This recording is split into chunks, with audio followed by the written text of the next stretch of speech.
Muy buena noche, queridos amigos, queridos hermanos. Me da gusto volver a estar reunidos con ustedes, aunque quisiera fuese en otra instancia realmente. Pero bueno, es importante porque vamos a participar todos de una excelente enseñanza, la cual voy a ofrecer. La enseñanza la enseñanza de hoy se llama Los Héroes Anónimos. ¿Mm? Tienen que saber que todo esto que estoy brindando en cada video, estas enseñanzas, corresponden a la cosmogonía hebrea. ¿Sí?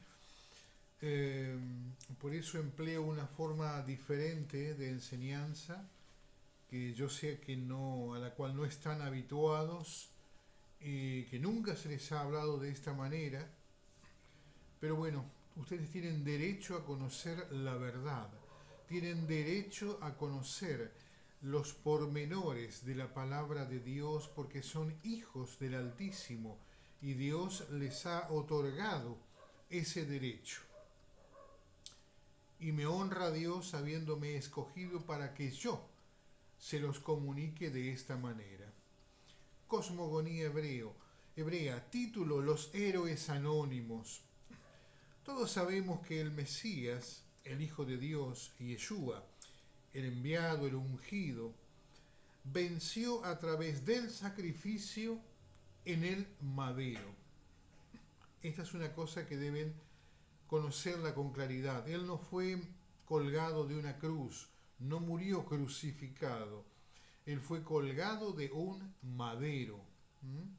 La muerte de él fue por compresión de la caja torácica, porque al tener ambas manos juntas hacia arriba, ¿sí? Mientras las fuerzas físicas le eran suficientes, podía sostenerse apoyando sus pies, pero cuando ya no tuvo fuerzas, entonces dejó caer todo su cuerpo y entonces los brazos en alto comprimieron su caja torácica, redujeron el nivel de oxígeno y muere por un paro cardiorrespiratorio.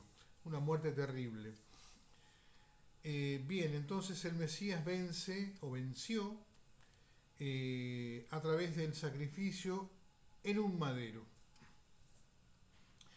Ustedes deben conocer la verdad, como dije, del plan eh, diseñado por Dios, ya que una es la razón por la que el Mesías vino a esta tierra y otra muy diferente es la razón para la cual fue enviado.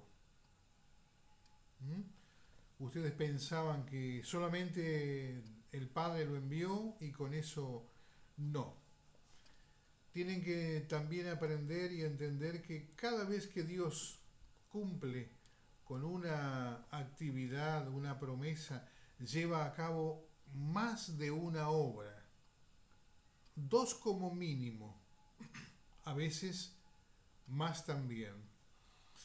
Bien, Dios el Padre lo envía por medio de pacto, pacto, manifestando por un lado misericordia, que es la mayor expresión de amor de parte de Dios, y por otro lado gracia, que es el mecanismo por el cual Dios hace posible lo que para el hombre es absolutamente imposible.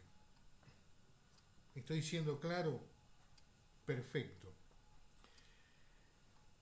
Eh, el Hijo vino a cumplir con dos obras, como vengo aclarando. Por un lado, comprar las almas en el estado en que se encontraban. Recuerden que Él no vino a rescatar hombres, sino almas.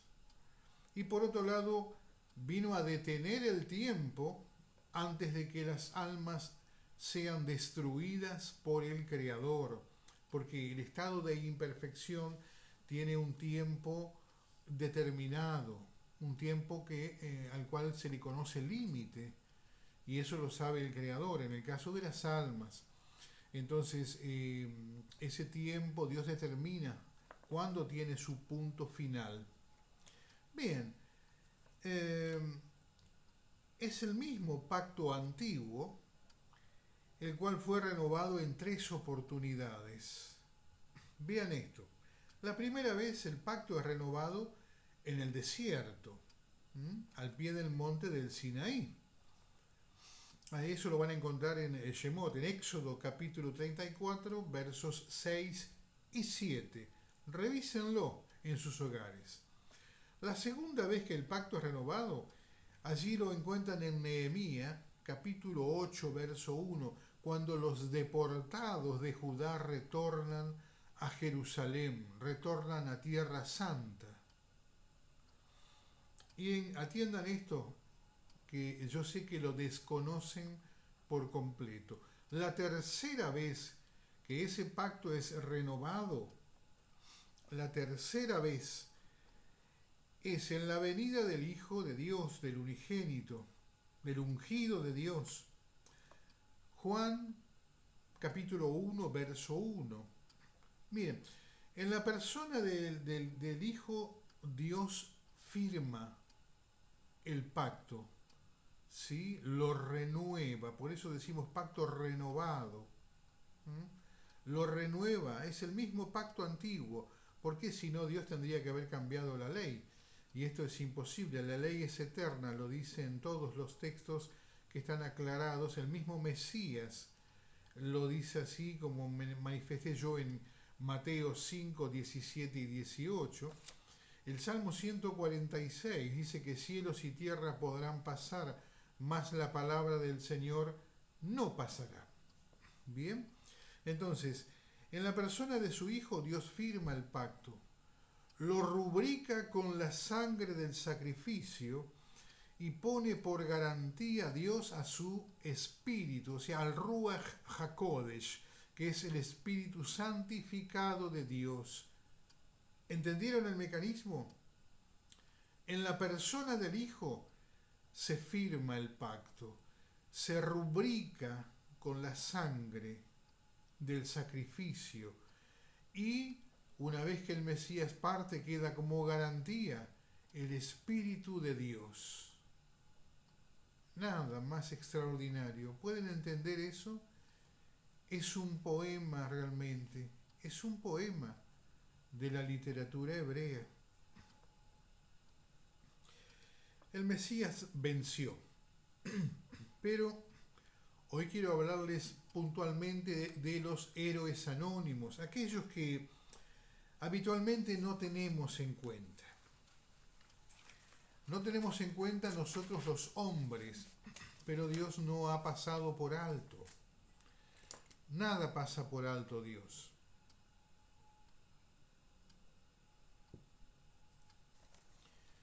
Normalmente no ponemos atención, tampoco nos mueve a preocupación por la falta de conocimiento, por la ignorancia, más delicado aún. De modo que como existe dulce, amargo, justicia, injusticia, día, noche, bueno, malo, obediente, desobediente, también existen los redimidos de Dios y están los que se pierden. ¿Sí? En el concepto más puntual está hablando de almas. Están las almas, ¿sí?, redimidas por Dios y están las almas que Dios creó simplemente para formar el trueque. ¿Sí? Porque este es el arreglo, el pacto que Él celebró con su hijo, el hijo desobediente, con Heilel. Él le dijo: y pondré enemistad entre ti y la mujer, entre tu simiente y la simiente de esta. Esta te herirá en la cabeza y tú le herirás en el calcañar. Y polvo comerás todos los días de tu vida. En el aspecto de la serpiente, estaba hablando porque toma digamos, el sobrenombre de serpiente porque por ser un ser instigador, por ser un ser capaz de traicionar, pero es un hijo al fin, un hijo desobediente, hijo de Dios, hermano del Mesías y hermano nuestro también. ¿Mm?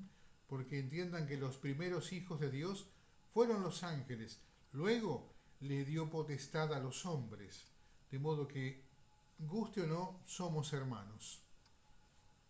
Bien, entonces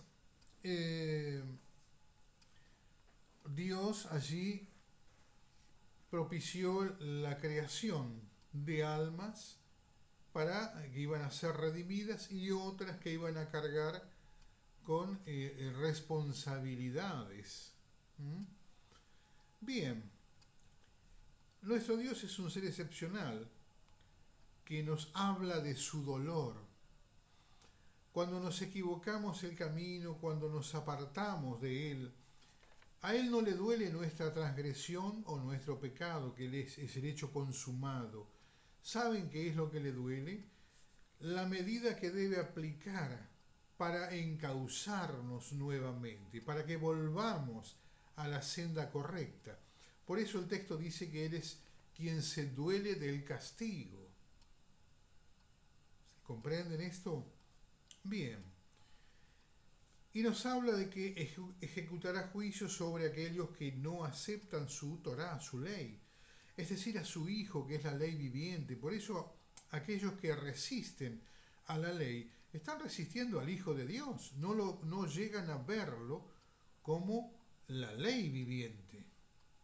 Y esto es lo que manifiesta y crea esa enemistad para con Dios. Por lo tanto, están expuestos a juicio. Y estoy hablando, como siempre, de ambos pueblos. El pueblo judío rechaza al Mesías, ¿sí? No cree que Yeshua sea el hombre escogido por Dios para cumplir con una obra determinada. Porque entiendan también que el Mesías no vino a ser sacrificio por el pueblo de Israel. El pueblo de Israel ingresa al pacto por la promesa, no por sacrificio. El Mesías hizo sacrificio solo por el pueblo gentil. Bien. Entonces, los judíos rechazan a quien es el Mesías. ¿Sí? Por eso es que no ven la otra parte de la ley. El pueblo gentil rechaza la ley y rechaza al Mesías porque es la ley viviente. Ambos pueblos están hoy expuestos a juicio, a menos que reconozcan la propuesta de Dios. Bien. En el libro de Bereshit, de Génesis, capítulo 6, versos 5 y 6, dice: y vio Dios que la maldad de los hombres era mucha en la tierra y que todo designio de los pensamientos de los hombres, o sea, las transgresiones, del corazón de ellos era solamente el mal. Y se arrepintió Dios de haber hecho hombre en la tierra y le dolió en su corazón. Nuevamente manifiesta Dios el dolor. Dice que le dolió en su corazón. No le dolió haber creado al hombre, porque Él lo hizo, como dice el texto, a imagen de su Hijo, a semejanza de Él.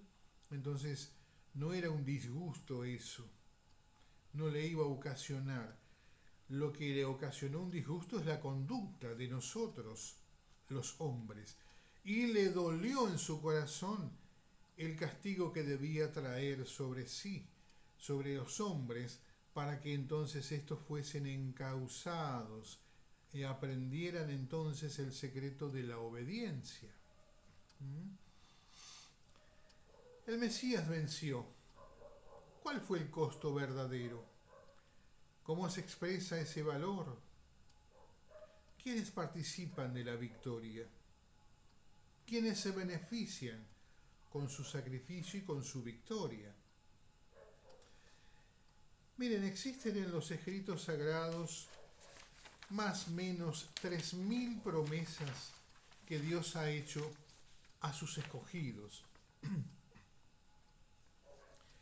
Y existe un concepto por demás erróneo por el cual se cree que el costo de nuestro perfeccionamiento en Dios, de Él se deducen nuestros padecimientos y tribulaciones, que nosotros pagamos nuestro perfeccionamiento con nuestros padecimientos y tribulaciones. Miren, no hay nada más alejado de la verdad. Tribulación, paciencia, prueba, esperanza, esto corresponde a nuestra formación, que va desde un alma básica que Dios nos otorga a un alma intelectual, que es la que debemos lograr nosotros. ¿Mm? Pero de ningún modo paga el costo de nuestra redención, de la redención del alma. No, no es así. Hay muchos textos que hablan de las situaciones de Dios cuando entrega almas. Pero antes voy a hablar puntualmente. Éxodo, capítulo 30, versos 11 al 16. Es cuando Dios le habla a Moisés y le dice: habló también Dios a Moisés diciendo: cuando tomes el número de los hijos de Israel, conforme a la cuenta de ellos, cada uno dará al Señor el rescate de su persona. Cuando los cuentes, para que no haya en ellos mortandad, cuando los hayas contado. Esto dará todo aquel que sea contado. Medio ciclo, conforme al ciclo del santuario. El ciclo es de 20 jeras. La mitad de un ciclo será la ofrenda para el Señor. Cuando Dios habla de mortandad, está hablando de que, obviamente, si el alma de un ser humano es recogida, el cuerpo deja de existir, deja de tener capacidades, la capacidad que le da la vida. Entonces, el texto se refiere propiamente al pago por el rescate del alma. Por eso dice para que no haya mortandad, porque Dios tenía sino que recoger esa alma. Se pagaba un rescate como lo hizo el Mesías con el sacrificio. Por cada uno de nosotros, Él tuvo que pagar ese medio ciclo. Ese es el valor de tu alma, de la mía, medio ciclo. Son aproximadamente 5 gramos y medio de plata pura. Ese es el valor. Como ven, no está estimada en oro, sino en plata, que es un metal de segunda calidad. ¿Sí? Bien.